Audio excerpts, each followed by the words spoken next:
Bueno, vamos a comenzar entonces la clase viendo la demanda de dinero. A ver, se vaya esto, presentamos. Bien, demanda de dinero. Vamos a seguir viendo, ya estuvimos viendo las clases anteriores, ahora vamos a profundizar un poquito más. Vamos a ver una breve descripción, ¿no? De la teoría de la demanda de dinero moderna, ¿sí? Los principales autores o precursores, ¿no? Tenemos a Hume, a Fisher, Pigou, ¿sí? Dentro del periodo clásico, a Keynes, a Friedman, bueno, en el periodo moderno. Cuando vamos a hablar entonces cuando hablamos de dinero como medio de cambio,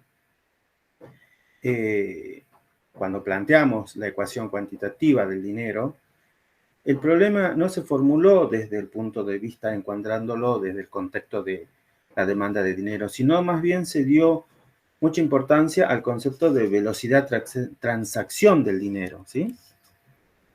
Velocidad transacción de circulación del dinero, ¿no? Ustedes vimos en la clase pasada que la velocidad transacción era el número de veces que pasa el dinero de una mano a otra, ¿no? Entonces, esa era la importancia que se le dio al principio, ¿no?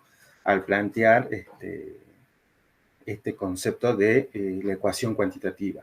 Irving Fisher, en 1911, ¿sí? Dio más importancia a la velocidad de circulación del dinero y había planteado la identidad, ¿no? Es decir, que en cada transacción va a intervenir un comprador y un vendedor. Entonces, nosotros podemos plantear que el valor de las ventas tiene que ser igual al valor de las compras.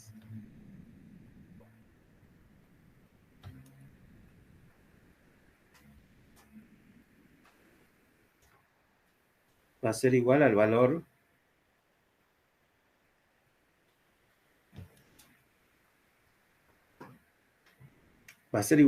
de las compras, ¿no?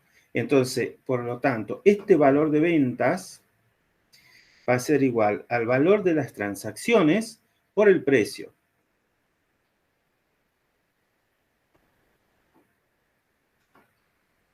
Por el precio. Y va a ser igual al valor de las compras. Y este valor de las compras va a ser igual a la cantidad de dinero por la velocidad de circulación, ¿no? Entonces acá va a ser, pongamos precios por la transacción igual a M por B, ¿sí? El valor de las compras, entonces, en este caso, debe ser igual a la cantidad de dinero en circulación, ¿sí? Multiplicada por el número de veces que éste cambia de mano, ¿sí? En un periodo de tiempo. Entonces, nosotros habíamos planteado la identidad esta como, ordenándolo un poco, M por B, que tiene que ver con las transacciones, igual a P por I, ¿sí? O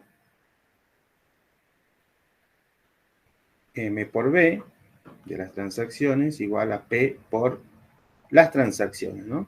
El I va a ser el nivel de ingreso de la economía que va a estar asociado, o que eso va a ser una variable proxy a las transacciones. Entonces, M, la cantidad de dinero va a estar dado, ¿sí? Y T, el volumen de las transacciones también va a estar dado, ¿sí? Entonces va a haber una relación fija que se determina entre el volumen de las transacciones y el nivel de producción. Y la variable velocidad de transacción también va a ser una variable independiente, ¿no? Bien. Con esto, ¿sí? Se va a considerar entonces que la velocidad de transacción y T son constantes también, ¿no? Entonces, nos vamos a encontrar, si esto es constante, esto también es constante, y las transacciones constantes, ¿sí? Cantidad de dinero constante, velocidad de transacción constante, y el nivel de transacciones constantes, ¿sí? Nos va a determinar que el nivel de precio va a ser una proporción que debe ser determinado únicamente por la cantidad de dinero, ¿sí? Bueno, estos supuestos nos permiten pasar de nuestra identidad a la ecuación de cambio, ¿no? Que es la ecuación cuantitativa con la que estamos trabajando, ¿no? Que es una teoría de la determinación del nivel de precios. Y la vamos a escribir de la siguiente manera. Bueno, acá está explicado, ¿no? El tema de igualar los gastos a las compras a las ventas, ¿sí? Ahí se plantea la identidad, ¿sí? Esto es lo que veníamos charlando recién, que M por B igual a P por I, o el nivel de las transacciones. Entonces, esto se va a determinar o se puede plantear desde el punto de vista de oferta y de demanda de dinero, ¿no?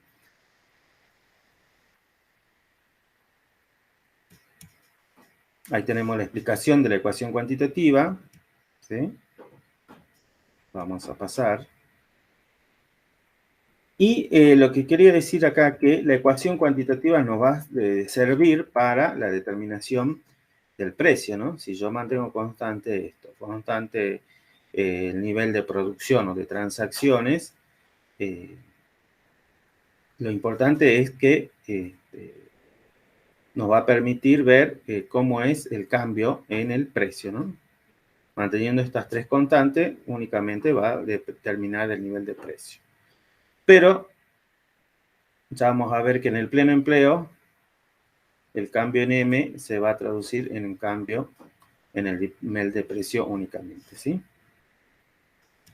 Bien, vamos a ver ahora algunas variantes de la ecuación cuantitativa que vamos a analizar. Son 4 variantes, ¿no? Ya sea si lo vamos a ver del lado derecho o del lado izquierdo de la ecuación, ¿sí? En este caso vamos a empezar ver un conjunto de variantes que va a poner atención a las transacciones que van a modificar el lado derecho de la ecuación, ¿sí? Entonces, nos va a modificar el lado derecho de la ecuación, ¿no? Entonces, vamos a trabajar con este lado derecho de la ecuación. El segundo conjunto de variantes también va a ser analizado y se va a desagregar por el lado izquierdo de la ecuación. Bueno, entonces acá, bueno, hace la especificación de que el primer grupo, 1 y 2, va a ser el lado derecho y el segundo por el lado izquierdo. Entonces, vamos en el primer enfoque de los bienes de la ecuación cuantitativa. En este caso vamos a analizar por el lado derecho, ¿no? Entonces, la ecuación cuantitativa puede ser escrita de la siguiente manera. M por B igual a P por I. En donde M por B, donde B, fíjense que acá, es la velocidad ingreso de circulación de los saldos monetarios. Y M es la financiación de I, o sea que M es la cantidad de dinero en la economía. PI es el nivel de precios promedio.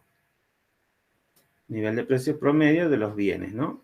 I es el ingreso real de la economía. Entonces acá la modificación que vamos a tener, bueno, es trabajándolo por el lado de los bienes, ¿no?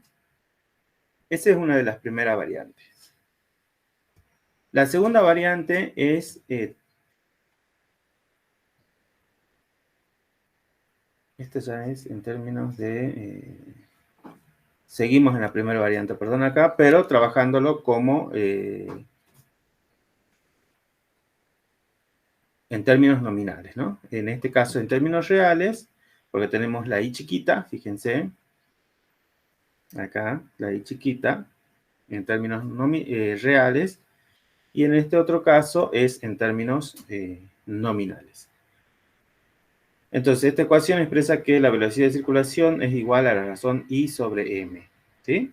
Esto es muy importante, ya la vamos a utilizar a esta forma de establecer la ecuación cuantitativa del dinero.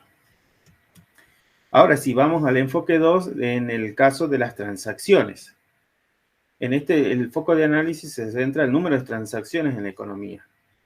Los gastos pueden ser vistos como el número de transacciones de todos los bienes actualmente producidos o no en la economía, multiplicado por el precio de cada transacción. Ya no va a ser lo mismo que era P por I, ahora va a ser P sub T por T, ¿no? ¿Ven? Acá tenemos la ecuación, M por B igual a precio promedio de la transacción por las transacciones,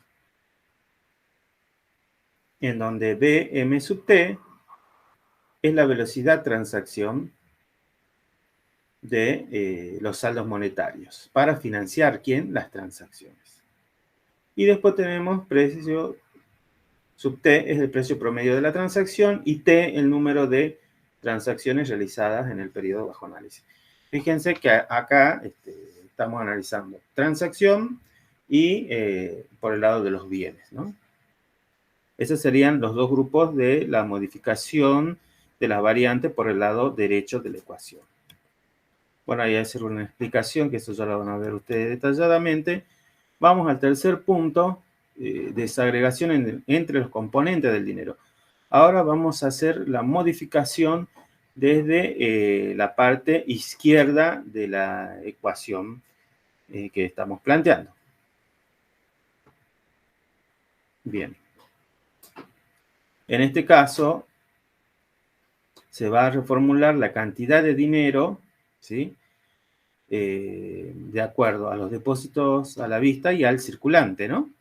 Entonces, fíjense que acá tenemos el lado izquierdo de la ecuación se ve modificada por esta desagregación entre los depósitos a la vista y la circulación monetaria, ¿no? Que nosotros dijimos que esto era, vamos a ver acá, se recuerdan que era M, los medios de pago era igual a la circulación monetaria más los depósitos a la vista.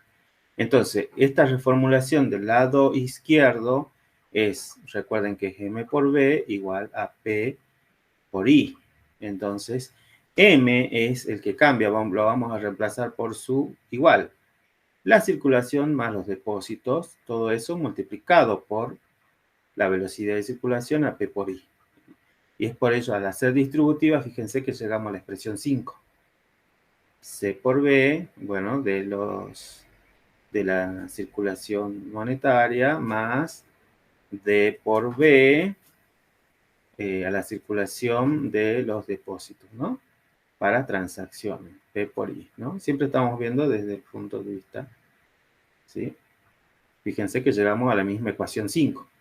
Bueno, donde D es la cantidad de depósito a la vista, velocidad de DI es la velocidad de ingreso de circulación de los depósitos a la vista, bueno, en el periodo considerado. C es el circulante o la circulación monetaria en manos del público.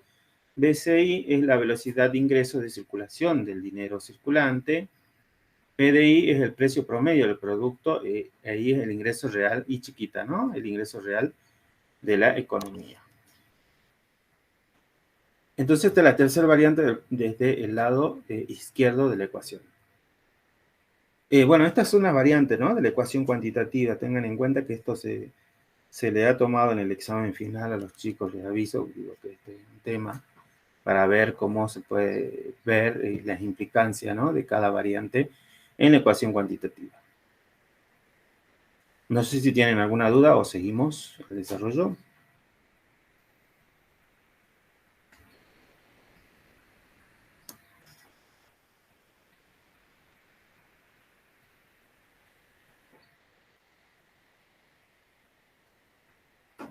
Por mi parte no, profe. Bueno, seguimos entonces. Bien. La última variante de la ecuación cuantitativa en términos de base monetaria, ahora vamos a considerar, en vez de M, vamos a reemplazarla por la base monetaria, ¿no? O sea, ahora en vez de M, o sea que M la vamos a reemplazar por la base monetaria. Entonces, la ecuación cuantitativa en términos de la base monetaria es igual. Recuerden que esto viene de M por B igual, bueno, que es una identidad, ¿no? Por eso tenemos las tres barras acá. P por I. Entonces, como los medios de pago los reemplazo por la base monetaria, nos va a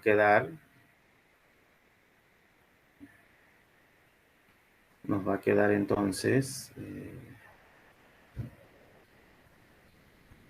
B por B de BDI es la simbología de la bibliografía, P por I, ¿no?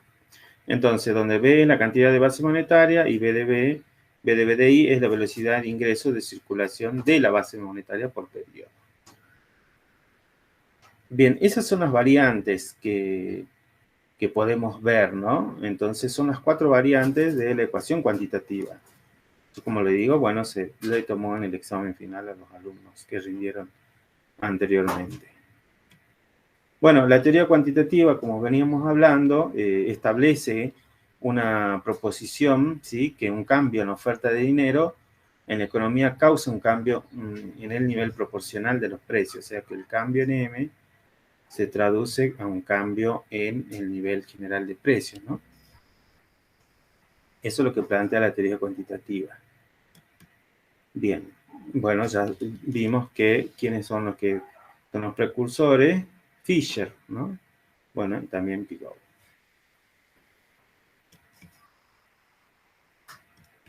Bien, pasando ya un poquito a la parte del enfoque de las transacciones, ¿no? Desde el punto de vista de la teoría cuantitativa, bueno, nombramos nuevamente a Fisher en 1911, que presenta esta teoría cuantitativa enfocando por el lado de la ecuación cuantitativa. Reconoció que esta ecuación cuantitativa como una identidad y agregó supuesto para transformarla en una teoría para la determinación de precios, ¿sí? Entonces, esto es muy importante. ¿Sí? Que lo tengan en cuenta, que trabajó como una identidad y le agregó supuestos para transformarla en una teoría para la determinación de precios, ¿sí? Recuerden que luego ustedes van a ver en la parte de inflación, que es una de las teorías, ¿no? Las teorías monetarias de la inflación, ¿no? Entonces, esto es muy importante. Bien. Bueno, acá sigue hablando de una de las variantes, cuando habla de la parte del circulante y de los depósitos, ¿sí? Entonces, esto ya lo van a ver ustedes detenidamente, analizarlo, pero ya vimos las variantes, ¿no? Entonces está planteado también en términos de la variante esta ecuación cuantitativa, ¿no?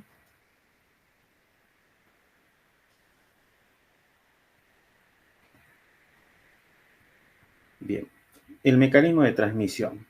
Mecanismo de transmisión de Fisher, ¿no? En este caso vamos a hablar de dos tipos de mecanismos de transmisión. Un mecanismo de transmisión directo e indirecto. En este caso, el mecanismo de transmisión dice que Fisher argumenta que en el equilibrio, aunque no en desequilibrio o en estado de transición, un incremento en la oferta de dinero conduce a un incremento proporcional de los precios a través de mayores gastos. Entonces, en este caso, nuevamente, planteamos que un aumento en la oferta de dinero conduce inefectivamente a un incremento proporcional, en la misma proporción, ¿no? Del nivel de precios. Esto cuando estamos en equilibrio. Bien. Entonces, en este caso, este mecanismo en los cuales Fisher dice que el cambio en la oferta de dinero inducen a cambios en los gastos agregados, que es lo que se conoce como mecanismo de transmisión directo de la política monetaria. Es decir, cambio en M, cambia directamente en los precios, ¿no? Bien, y tenemos otro tipo de mecanismo de transmisión indirecto, nos dice que este cambio en la oferta de dinero induce a cambio en las tasas de interés, ¿no? Los cuales a su vez inducen a cambios en inversiones y estas a su vez causan cambios en los gastos agregados. Estos fueron incorporados por los modelos keynesianos y neoclásicos, este tipo de mecanismo de transmisión indirecta. Entonces, en este caso, el cambio en M nos dice que produce cambios, ¿sí? Si este aumenta, disminuye en los tipos de interés, ¿no?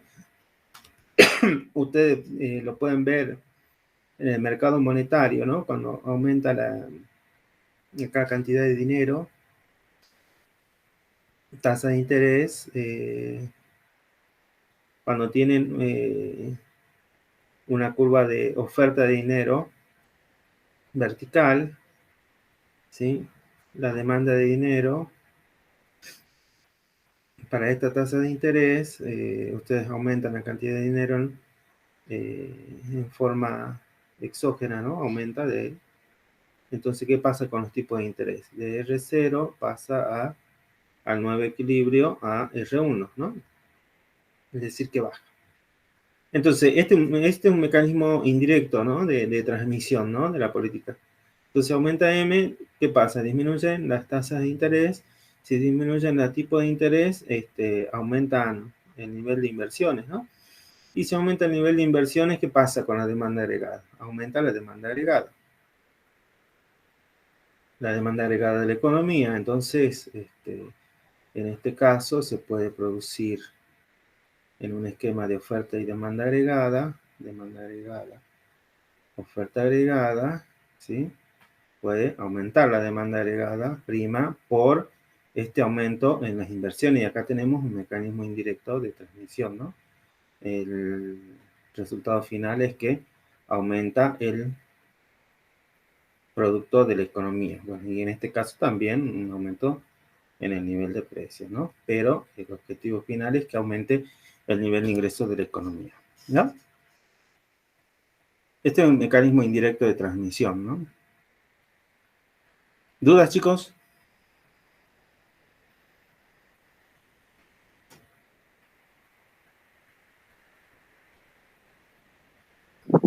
No, profe. Bien. Bueno, el enfoque de Cambridge ya es otro enfoque que tiene que ver allí con haciendo un enfoque desde el punto de vista de la oferta y de la demanda de dinero, ¿no? No nos vamos tanto a la velocidad de circulación, pero está muy relacionado, ¿no? Bien, acá hace quiénes fueron los precursores. Bueno, habla de Fisher. Vamos a adelantar un poquito. Bueno, que tiene que ver, que dice que está relacionado con la tasa de interés, ¿no? La demanda de dinero, en este caso. Que dice, de acuerdo a Pigou, la razón de depósitos a la vista al recurso es una función de la tasa interna de retorno sobre las inversiones y la satisfacción marginal perdida por el menor consumo, ¿sí? Entonces, en este caso, si representamos que la tasa interna de retorno sobre las inversiones es R, fíjense acá que los saldos monetarios demandados, ¿sí? MDD, está dado por MDD sobre Y igual a K de Y. Esta va a haber una relación negativa, donde K es un símbolo de la función y MDD disminuye con respecto a R. ¿Qué me quiere decir esto? Que la demanda de dinero va a estar relacionada en forma indirecta a la tasa de interés, ¿no? Y eso es razonable, que ya lo veníamos charlando anteriormente. No sé si recuerdo. Bien. Entonces, por lo tanto, la demanda por saldos monetarios es demanda de dinero igual a K por I, KR en función del interés por I y el nivel de ingreso de la economía. Fíjense que la demanda de dinero tiene que ver con las transacciones, ¿no? Entonces va a ser una proporción del nivel de ingreso. Eso tienen que tener en cuenta, ¿no? Bien, determinación del nivel de precios en el enfoque de Cambridge. Vamos a suponer, dada la oferta de dinero, que es M, ¿sí? Está fija, recuerden, el equilibrio en el mercado monetario se va a dar por esta ecuación, ¿no? Que la oferta igual a la demanda. Nosotros dijimos que la demanda era una proporción fija del nivel de ingreso de la economía. O sea que M igual a K, que depende de R, por I. Oferta monetaria igual a demanda monetaria. Bien, vamos a escribir ahí como P por I, como I mayúscula es el ingreso nominal, ¿sí? El ingreso nominal, recuerden que va a ser igual al precio por el real, ¿sí? Donde P es el nivel de precio y chiquita el real, ¿no? Entonces se transforma esta ecuación y nos va a quedar como M igual a K por P por I.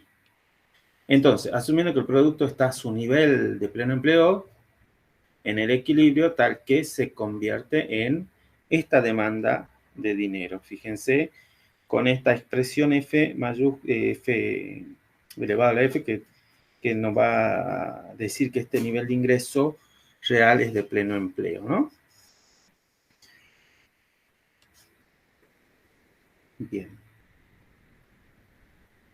Bien, entonces vamos a suponer en este caso que la derivada del ingreso con respecto al precio es igual a cero, ¿sí? Porque estamos en pleno empleo, ¿no? Entonces, cualquier cambio que se produzca en el nivel de ingreso de la economía ante un cambio en el precio va a ser cero, o sea, no va a haber un aumento en el nivel de ingreso ante un cambio en el precio. Lo mismo nos dice que el nivel de ingreso real de la economía ante un cambio en la oferta monetaria va a ser igual a cero, o sea, que en este caso, en el pleno empleo, no va a ser efectiva la política monetaria de expansión del dinero, ¿no? O sea que si yo aplico una política, si yo aplico una política, a ver, ¿qué le pasa? Si yo aplico una política monetaria expansiva, no sé qué le pasa a esto. A ver, se me está borrando. Bien, si yo aplico una política monetaria expansiva, ¿sí? ¿Y cuál va a ser el objetivo? Aumentar el nivel de ingreso de la economía puede ser, ¿no? Uno de los objetivos de la política monetaria expansiva. Entonces, si yo aplico una política monetaria expansiva, ¿sí? Que va a ser un aumento en M, ¿sí? ¿Para qué? Supuestamente para aumentar el nivel de ingreso de la economía. Pero no voy a poder porque yo ya estoy trabajando con pleno empleo, ¿sí? Entonces, el cambio en M se va a traducir ante un cambio en el nivel de precio. O sea que va a ser ineficaz, ¿no? El término, aplicar esta política monetaria expansiva. ¿Por qué? Porque todo este efecto de emisión monetaria se va a traducir en el nivel de precio y no va a haber efecto en el nivel de ingreso de la economía. No sé si se entiende esta parte. Creo que sí, profe. ¿Puede poner la primera anterior un ratito? A ver, sí. Esta de la demanda, el equilibrio. Sí, sí, quería ver eso de nuevo. La fórmula. Bien, bien.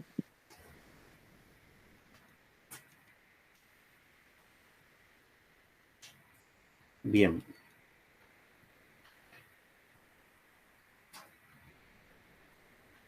Sí, entonces sí, profe.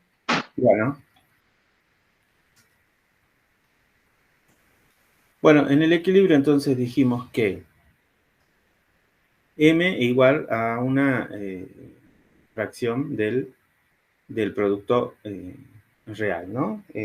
Llegamos a esta forma, ¿no? Yo en este caso puedo despejar el precio, fíjense, el precio está acá y toda esta expresión la paso dividiendo, entonces me queda M sobre K por I, lo cual implica que si yo hago el cambio en M, el cambio en P sobre el cambio en M, tengo esta expresión y después me dice que la elasticidad precio, oferta monetaria es igual a 1. Entonces, tengan en cuenta esto, ¿no? Yo hago la derivada, fíjense, de esta expresión, calculo la derivada, ¿no? Yo derivo P con respecto... Ah, ya se me fue. Perdón, chicos. No sé qué le pasa a esto.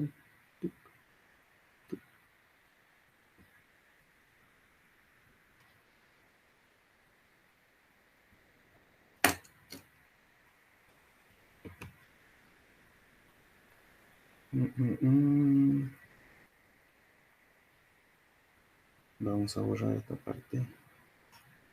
Quiero explicar esta partecita. Entonces, bueno, la derivada, fíjense, del precio con respecto a M, le queda 1 sobre K. Esto está fácil, ¿no? Porque la derivada de M es 1 sobre K. Entonces, después me dice que calculemos la elasticidad precio con respecto a M. Entonces, si yo planteo la elasticidad, recuerden que es el cambio en P sobre el cambio en M por M sobre P. Recuerden, ¿no? La elasticidad. Entonces, yo este valor lo tengo, que es esto. Entonces, elasticidad PM va a ser igual a 1 sobre K, bueno, R, estrellita, por I de F, ¿no? Por M sobre T. Y M, yo tengo esta expresión, fíjense, que es todo esto. Entonces, M es K, R estrella, por P, por I, F, sobre P, ¿no? Entonces, si yo cancelo acá P con P, fíjense, P con P, me queda que la elasticidad PM es igual a 1 sobre KR estrella YF, ¿no? Por KR por YF, ¿no? Como estos son las mismas expresiones, simplifico y simplifico y llego que a esta elasticidad es igual a 1, que es lo que tienen acá. Bien. En este caso, el nivel de precios, ¿sí? La interpretación sería que el nivel de precios variará proporcionalmente con la oferta de dinero, ¿no?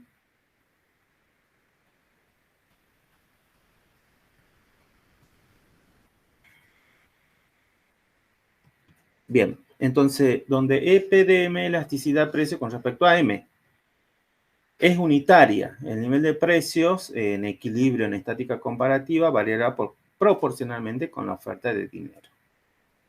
¿Sí? Bien.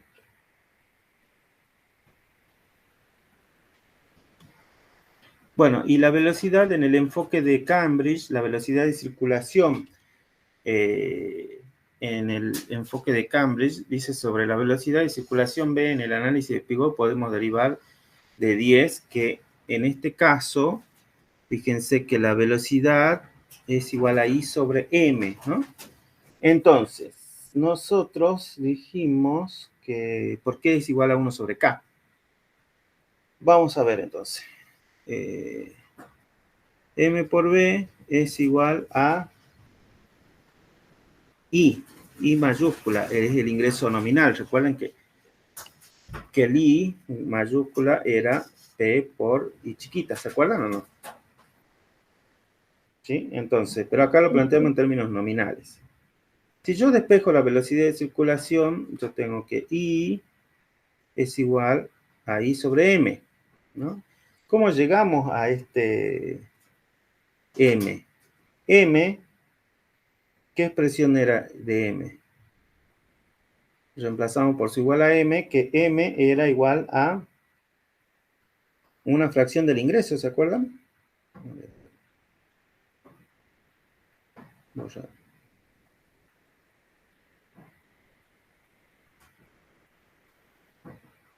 Por I, entonces I con I se cancela y nos queda que es igual a 1 sobre K de R, ¿no? La velocidad de circulación, que es lo que tenemos acá.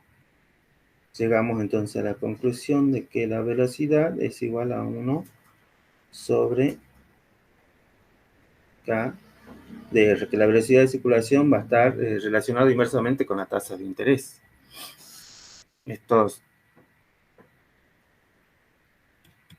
Vemos que la velocidad depende de la tasa de interés, entonces no es una constante, porque ¿se acuerdan que habíamos planteado que era constante o no? Bueno, no es constante. Sin embargo, dada la independencia de la tasa de interés de equilibrio y de productividad marginal del capital y de la oferta de dinero, entonces el nivel de equilibrio de la velocidad es 1 sobre K R estrella, lo cual es independiente de la oferta de dinero. Entonces también es una variable independiente, que es lo que veníamos analizando desde el principio.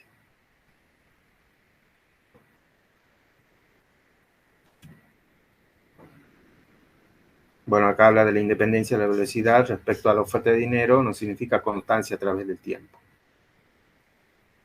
Bien, vamos a pasar ahora a la contribución de Keynes a la demanda de dinero, ¿sí? Cuando Keynes empezó a hablar de los cambios en el stock de dinero en 1930, ¿no? Y también cuando empezó a publicar su libro La teoría general en el 36, ¿no?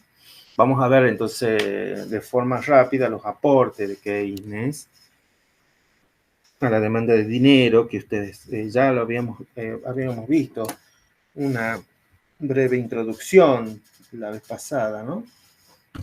Entonces, Keynes llamó motivos para demandar dinero y lo categorizó como motivos, ¿no? Transacción, precaución, y agregó un último motivo que es el motivo especulativo.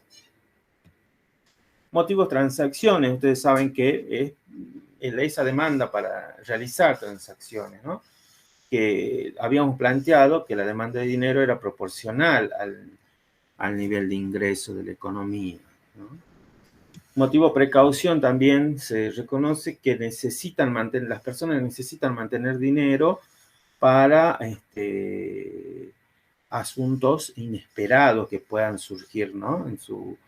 en su economía. Entonces, es con motivos precautorios también va a depender del nivel de ingreso. Entonces, tienen que guardar dinero por cuestiones, no sé, inesperadas, de salud, esas cosas, ¿no? Aparte de para realizar transacciones. Ese sería el otro tipo de motivo de precaución para demandar dinero, ¿no? Y por último, el motivo especulativo. En este caso, los individuos van a elegir entre poseer dinero, acumulación de dinero, que lo llamó motivo especulativo, o sea, tienen que ver con la especulación de que estamos relacionados en este caso con la tasa de interés, ¿no? Que si va a mantener saldos monetarios en efectivo o se va a inclinar por otro activo, ¿no? Financiero, que le genere mayor interés o rendimiento. Bueno, esto también lo van a ver ustedes, toda esta parte de la teoría. Vamos a seguir hablando entonces de los motivos, ¿no? De los aportes de Keynes. Ahora avancemos un poco más. Bueno, las teorías de demanda de dinero, como recién lo vimos, las hemos llamado transaccionales, precautorias o especulativas o portafolio. La demanda transaccional de dinero, vamos a ver una teoría que fue desarrollada en los años 50, que analiza la demanda de saldos transaccionales desde el punto de vista de un individuo que va a minimizar los costos de financiar sus transacciones manteniendo saldos monetarios, o sea, dinero en efectivo y otros activos. Es decir, va a realizar una minimización de costos, ¿no? Para ver cuánto mantengo en efectivo y cuánto mantengo con otros activos que pueden ser unos bonos. Este análisis nos demuestra que la demanda transaccional de dinero depende también negativamente de la tasa de interés y que su elasticidad con respecto al nivel real de gasto era menor que la unidad, eso lo vamos a ver. Este modelito de demanda transaccional o análisis de inventario fue realizado por Baumol y Tobin, ¿sí? Baumol en 1952 y Tobin en 1956, y es el análisis de inventarios para la demanda transaccional de dinero, ¿no? Este tipo de análisis, fíjense que fue realizado en 1952, tiene unos supuestos, ¿no? Igual cuando se le tomen en el parcial o en el final, siempre ustedes al principio tienen que aclarar los supuestos, ¿no? De algunas teorías. Bueno, los supuestos básicos de esta teoría son los siguientes, ¿no? Primero, dice que no hay incertidumbre en este modelo, ni en el momento, ni en la cantidad en la que el individuo recibe o gasta su dinero, ¿no? El individuo intenta financiar una cantidad de gastos, los cuales se gastan de forma pareja en un periodo de tiempo dado y además posee fondos necesarios para hacer frente a esos gastos. Todos los pagos se realizan con dinero. Es el segundo supuesto. El tercer supuesto dice que hay dos activos, dinero y bonos. Las tenencias de dinero no pagan intereses y la tenencia de bonos sí pagan intereses, ¿no? A una tasa de interés R. Dice que no hay costos por el propio uso del dinero, no hay un costo por el propio uso del dinero y tampoco hay un costo por el uso propio de los bonos, pero sí hay un costo de transformar dinero en bonos y bonos en dinero. O sea, sí va a haber un costo de corretaje, que es lo que se llama, ¿no? Que lo van a ver ahí en la teoría. El cuarto supuesto dice que el individuo desea extraer efectivo dinero de sus tenencias de bonos en lotes W, espaciado de igual forma a través del periodo de tiempo dado. Cada vez que él hace una extracción, él debe incurrir en un costo de corretaje, es decir, transferencia de bonos a dinero. En este caso, vamos a tener un costo fijo de B sub 0 por extracción y un costo variable B1 por cada peso extraído, ¿no? Entonces, en este caso, podemos dar como ejemplo la comisión de un agente de bolsa, los cargos bancarios y otros costos personales en términos de tiempo y conveniencia. Bueno, estos son los supuestos que tienen que tener en cuenta para aplicar, digamos, este modelito, ¿no? De análisis transaccional. Bien, entonces los costos totales por transacción de dinero son B0 más B1 por W. Bien, tengan en cuenta todos esos supuestos que ya vamos a ver el análisis que vamos a hacer, ¿no? Puesto que los individuos comienzan con un ingreso de I y gastan de de forma pareja y continua, dijimos, en el periodo dado, su tenencia promedio de fondos sobre el periodo en bonos y efectivos son iguales a Y sobre 2. O sea, el ingreso promedio nosotros lo vamos a gastar en dinero o bonos, MB, por eso dice MB acá. Vamos a resaltarlo. ¿Sí? MB lo vamos a gastar en promedio, ¿sí? Entre dinero o bonos, ¿sí? El individuo extrae W cada vez que lo gasta de una manera pareja y continua y saca una cantidad similar en el momento que los gasta. Entonces sus saldos promedio para transacciones son M igual a W sobre 2. Bueno, ahí tienen el gráfico que recibe un nivel de ingreso, fíjense acá, en el momento 0 y lo gasta de forma pareja en un periodo de tiempo determinado. Este es el nivel promedio, ¿sí? Y lo va gastando en forma continua y pareja. Entonces, acá tenemos también W, ¿sí? M igual a 1 sobre W en promedio.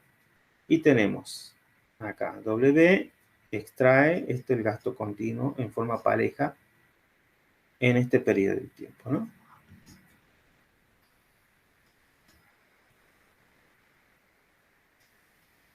Bien, como veremos en los gráficos, la tenencia promedio de bonos sobre el periodo es Y sub 2 sobre menos W sobre 2.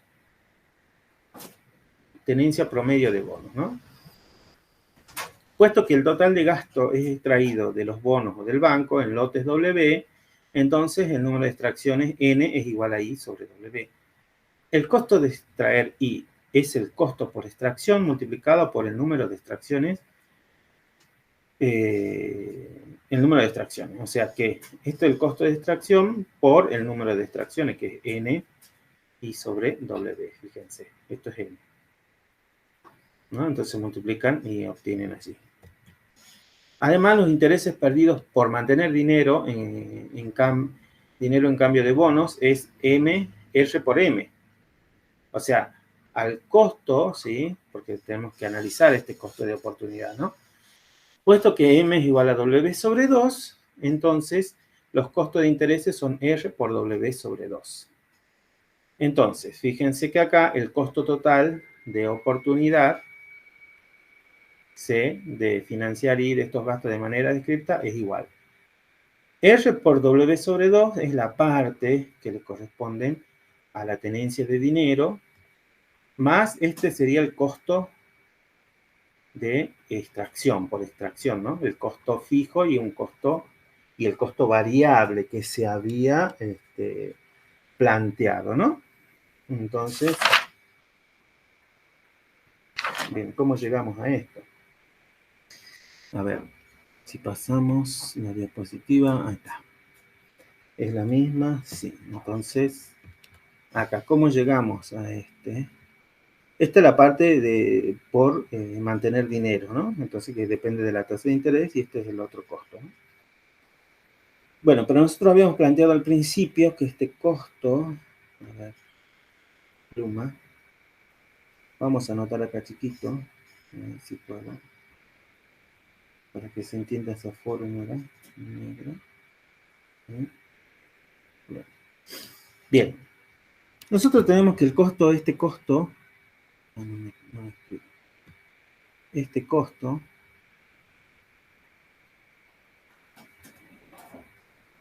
va a ser igual a R por W sobre 2, que es los intereses perdidos por mantener dinero, más, habíamos definido un costo, ¿se acuerdan? Que era un costo fijo más un costo variable que va a depender por la extracción, multiplicado por I sobre W. I sobre W, se recuerdan que nosotros dijimos que era el número de extracciones, ¿no? ¿Se acuerdan o no? ¿Ve? I sobre W era el N chiquita, ¿no?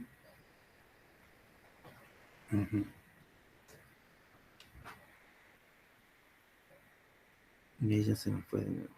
No sé por qué me pasa esto. Ahí está. Borrador.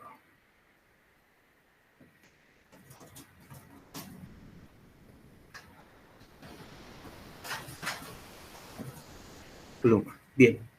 Entonces, yo al hacer, este era N, Y sobre W, ¿qué hacemos? Distributiva, ¿no? En este costo, igual a R por W sobre 2, más B0 por I sobre W, que es lo que le queda acá, fíjese, más B sub 1 por W por I sobre W. Simplifico W sobre W y ya me queda esta expresión, la expresión 1, fíjense.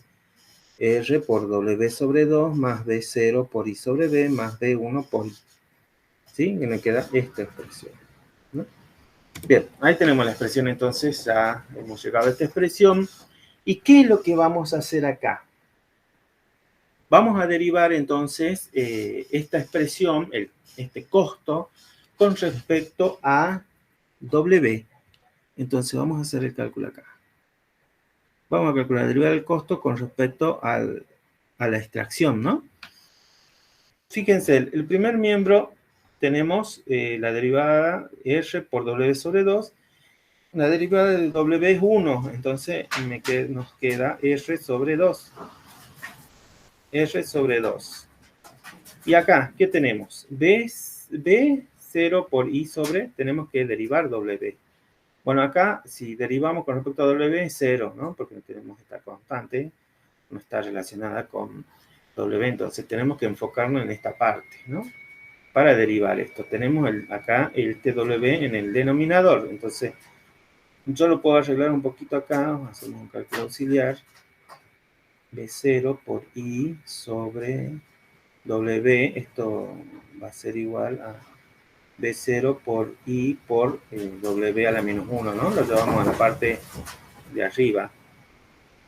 Entonces, si yo derivo esta expresión con respecto a W, fíjense que me queda menos 1 por B0 por I por W a la menos 2, ¿no? Entonces nos queda menos B0 por I, lo bajamos al cuadrado. Entonces nos queda esta expresión que tenemos acá. Menos B0 por I sobre W cuadrado, ¿no? Entonces toda esta expresión que es la derivada primera del costo con respecto al número de extracción lo igualamos a 0, ¿no? Que es una condición de primer orden.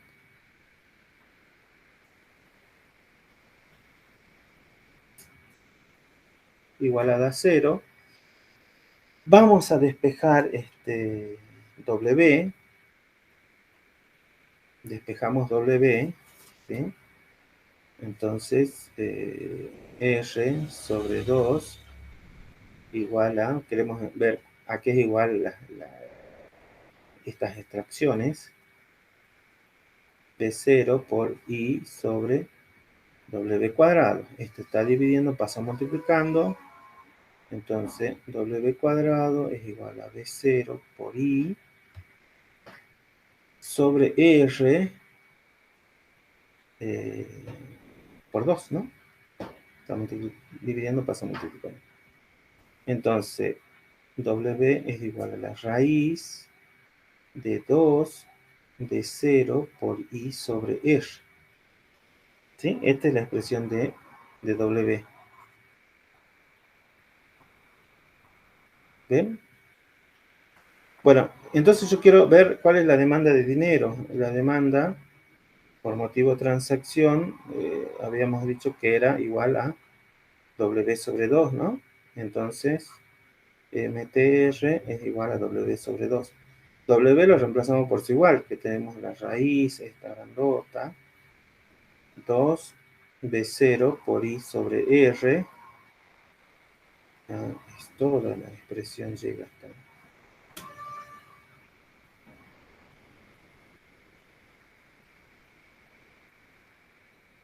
Toda esta expresión es así, entonces, sobre 2, ¿no? Sobre 2 acá, no, vamos a borrar acá.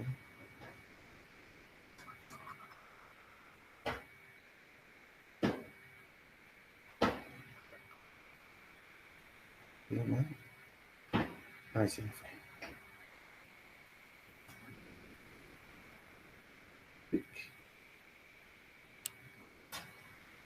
Pluma. M por motivo de transacción es igual a esto. Pero esto lo tengo que trabajar un poco, ¿no? Entonces, MTR igual a todo esto elevado a la 1 medio. Sacamos, lo transformamos de raíz a exponente, 2 de 0 por I sobre R elevado a la 1 medio sobre 2, ¿no? Entonces, MTR es igual. Distribuimos esto, nos queda 2 a la 1 medio por B0 a la 1 medio por I a la 1 medio sobre R a la 1 medio. Acá 2 nos va a quedar a la 1. Si yo hago esto, tengo la misma base que pasa con los exponentes, se restan, ¿no? Este 2 está a la 1. Está a la 1. Entonces, M de TR, si yo opero, este 2 va a estar un medio menos 1, me va a quedar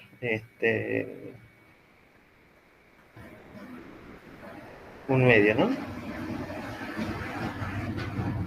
Entonces, en este caso, el resultado final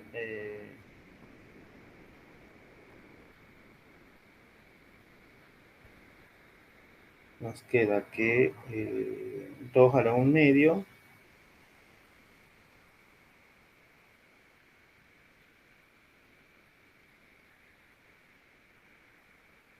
claro, acá nos va a quedar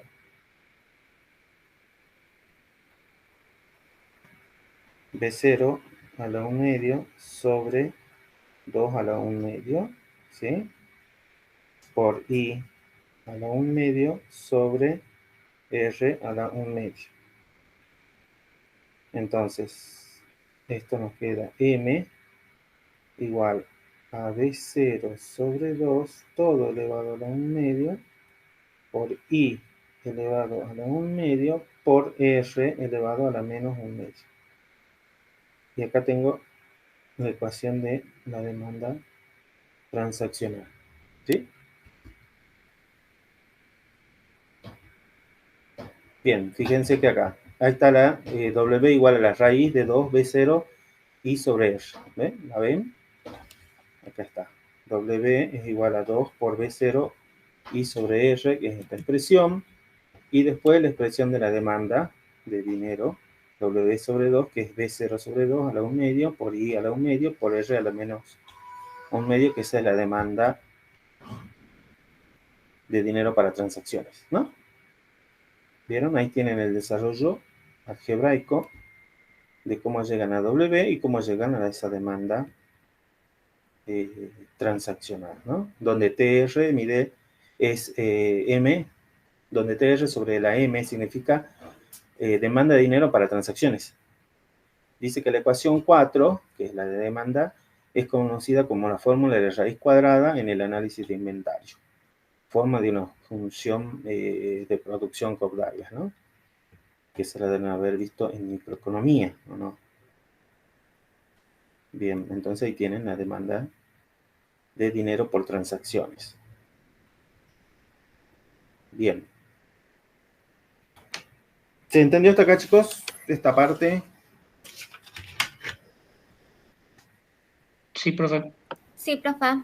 Bueno. Bueno, efectos sobre cambio en los precios. En este caso, cuando los precios en economía se duplican, con respecto a los costos, bueno, vamos a plantear entonces estos costos fijos y costos variables que eran B0, lo vamos a plantear en términos que están en términos nominales, en términos reales, ¿no? Entonces B0 igual a P por B0 y B1 igual a P por B1 chiquita, donde B0 y B1 son los costos en términos reales y P es el nivel de precio. Bien. Entonces, vamos a plantear entonces la ecuación 4 se modifica. Fíjense que la demanda de dinero en términos reales sobre P es igual a M de TR igual a B0 sobre 2 elevado a la 1 medio por I chiquita a la 1 medio y por R a la menos 1 medio, que es la misma que vieron anteriormente, fíjense, pero acá está en términos nominales, ¿no? Es esta ecuación. Esta en términos nominales y esta otra en términos reales. ¿Sí? Es la misma ecuación, ¿no? En términos reales. Solo que ahora la cantidad, la demanda de dinero está dividida por el nivel de precios. Entonces, en términos reales, y tengo esta expresión de la demanda de dinero en términos reales. El B0, el B mayúscula lo cambia por P sobre T, ¿no? Y divide por P. Lo mismo acá, el nivel de ingreso es P por I, lo divide por I, y también el R, bueno, este sería un R más real, ¿no? Lo divide por el nivel de precio y queda todo en términos de R chiquita y B0 en términos reales. Bien. ¿Qué me dice? Que analicemos las elasticidades, ¿no? En términos reales. Dice, la elasticidad y la demanda de dinero para transacciones con respecto a I, R y P son, fíjense, demanda de dinero real con respecto al nivel de ingreso, un medio. Demanda de dinero, la elasticidad, digamos, elasticidad de la demanda de dinero con respecto al nivel de ingreso igual a un medio. La elasticidad de demanda de dinero con respecto a la tasa de interés es menos un medio. La elasticidad nominal de dinero con respecto al precio es igual a 1 y la elasticidad real de dinero con respecto al precio es igual a 0. Son todas estas elasticidades, ¿no? Vamos a analizar una por una para ver cómo llegamos a este resultado de elasticidad, ¿no? En el primer caso, ¿no? ¿Qué vamos a calcular? Vamos a calcular, ustedes recuerdan que el concepto de elasticidad era el cambio, ¿no? El cambio en M, a ver, anotemos acá, la elasticidad MI es igual al cambio en M ante un cambio en I por I sobre M. M. M. ¿Sí? Ese es el concepto de elasticidad que ustedes tenían. A ver, vamos a borrar acá. Borrador.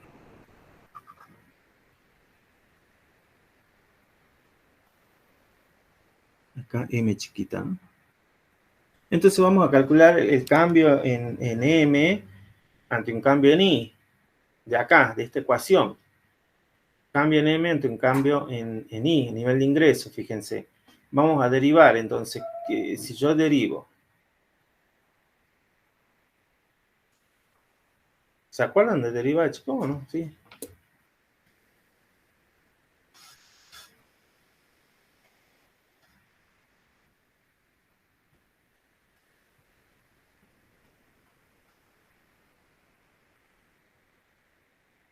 ¿Recuerdan derivadas? Sí. Sí, profe.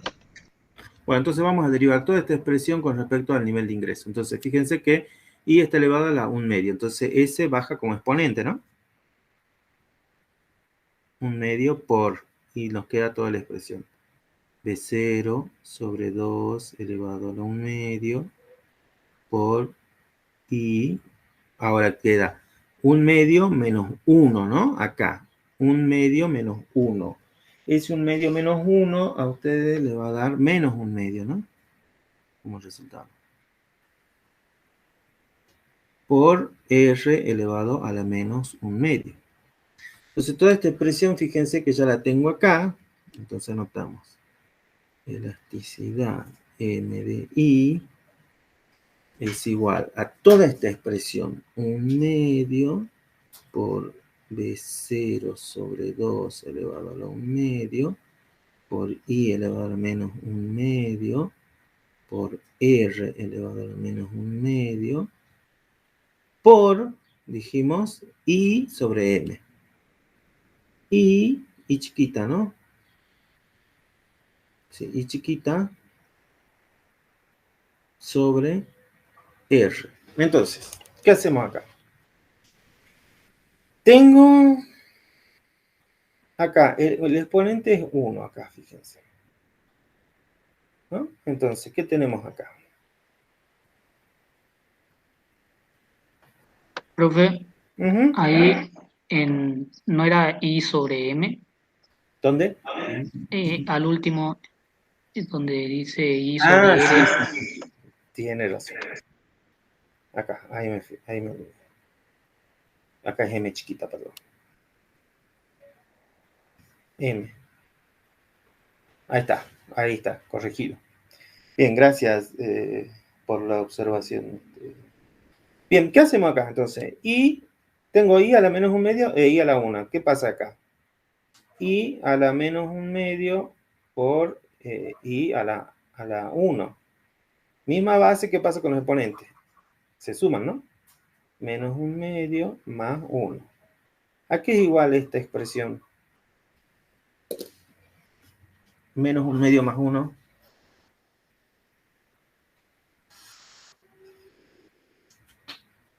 A ver si Un me medio. fijo. Un medio, ¿no?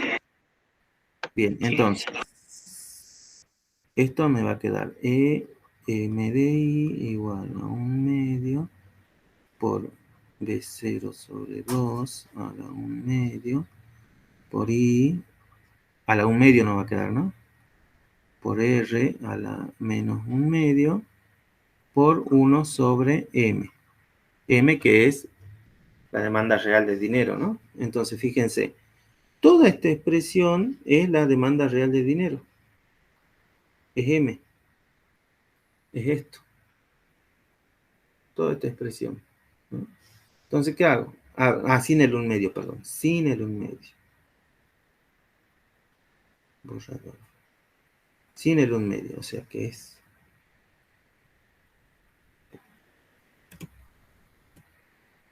toda esta expresión, ¿no?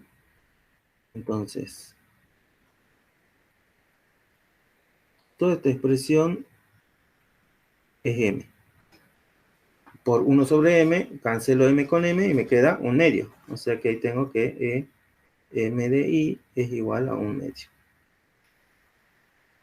Ahí obtengo esta expresión. ¿Bien? ¿Se entendió el desarrollo? Sí, profe. Bien. Sí. Bueno, analizamos el siguiente entonces. Vamos a borrar toda esta expresión.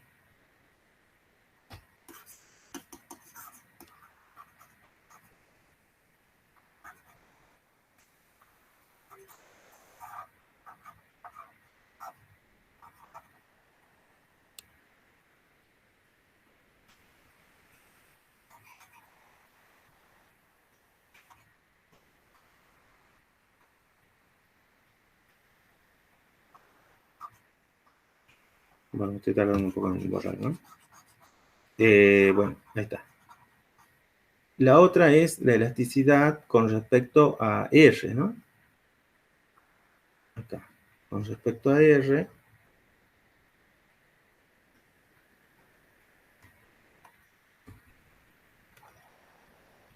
con respecto a R,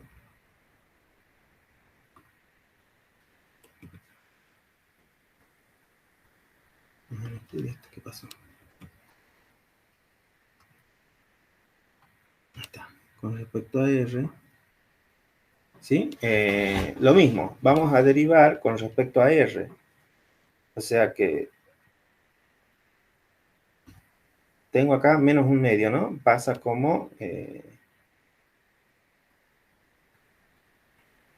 derivamos M con respecto a R menos un medio por B0, lo hacemos más rápido, un medio por I a la un medio por R a la menos un medio. Acá sería menos un medio menos 1. ¿Qué resultado les da allí? Menos un medio menos 1 le da menos 3 medios, ¿no? A ver si alguien me saca eso. Le da menos 3 medios. Sí, profe. Bien, le da menos 3 medios. Entonces, borramos esta partecita, directamente ponemos el resultado.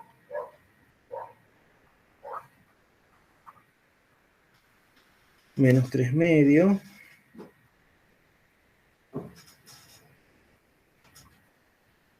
Ya tenemos la derivada. Por, nos quedaría por R.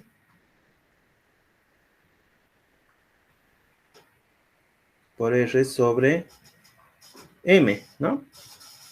Y si yo hago ahora, tengo acá, el exponente 1. Menos 3 medios más 1, ¿cuánto le da?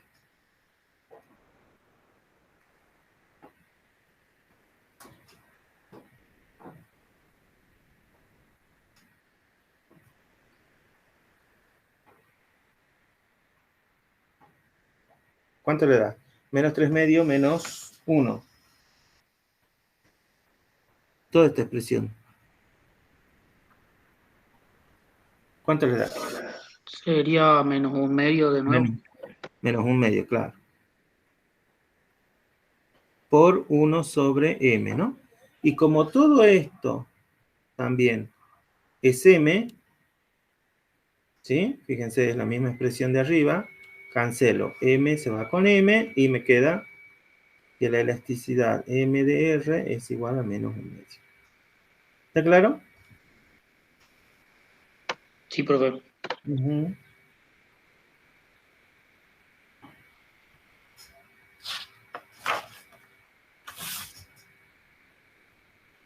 Le queda de tarea entonces la otra elasticidad que le dé 1 y que le dé 0, ¿no? Estas dos, para que lo hagan. Esta y esta. Tienen que utilizar más o menos el mismo procedimiento, ¿no? Tienen que llegar a esa expresión. Bueno, como vemos, la elasticidad de la demanda de dinero para transacciones reales con respecto al nivel de ingreso real de la economía es 0,5, es un medio, fíjense, que le da positivo. O sea que la demanda para transacciones reales incrementa menos que proporcionalmente con el nivel de ingreso real del individuo. Y esto se debe a que las economías de escala en los costos de extraer efectivo de depósito o bonos, ¿no? Y el otro, la elasticidad de demanda de dinero para transacciones reales con respecto a la tasa de interés es negativa, menos un medio. A mayor tasa de interés, mayor es el costo de mantener fondos para transacciones. Entonces, menor va a ser su demanda. Bien. Bueno, con respecto a los saldos nominales, acá les explica más o menos cómo hacen para pasar del nominal del nominal y el real, ¿no? Y la elasticidad de ahí, fíjense que también con respecto al nivel de ingreso, real igual a 0,5 la elasticidad. Esto también lo pueden analizar ustedes. Algunos casos especiales de demanda transaccional de dinero. Para las transacciones,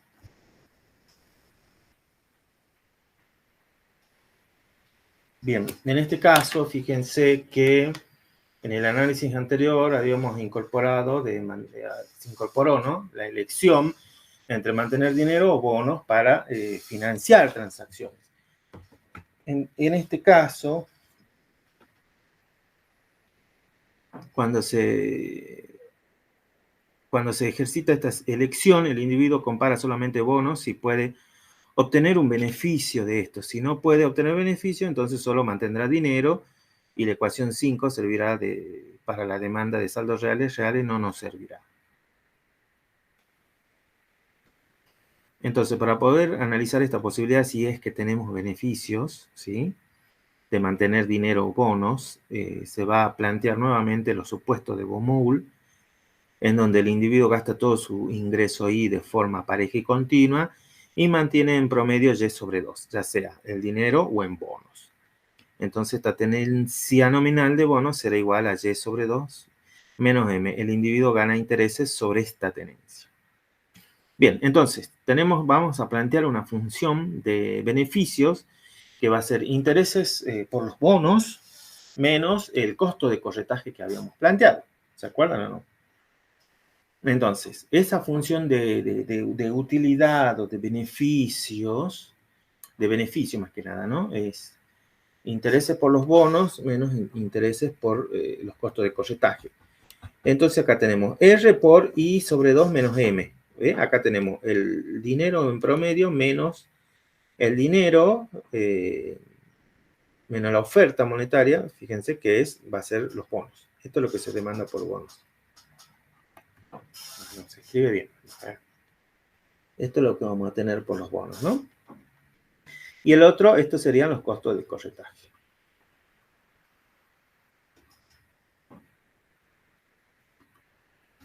Bien, entonces se plantea esta función de beneficios y ¿qué se va a realizar? Lo mismo.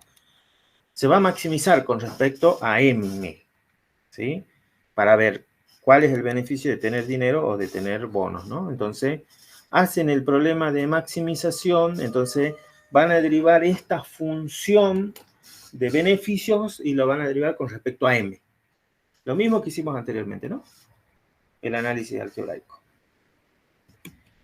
Y van a llegar a que la demanda de dinero es esa expresión, que es muy parecida a la que obtuvimos anteriormente, pero en términos, considerándolo desde el punto de vista de una función de beneficios, ¿no?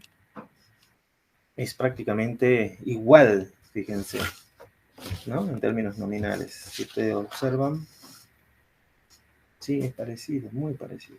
Sí, es la misma. Bien. Además, y ahí pueden deducir la demanda de bonos, ¿no? Esta es la demanda de dinero y ustedes pueden deducir la demanda de bonos. ¿Se acuerdan que el bono, yo les dije recién, que los bonos eran igual a y sobre 2 menos m? Bueno, y esto es la expresión de m.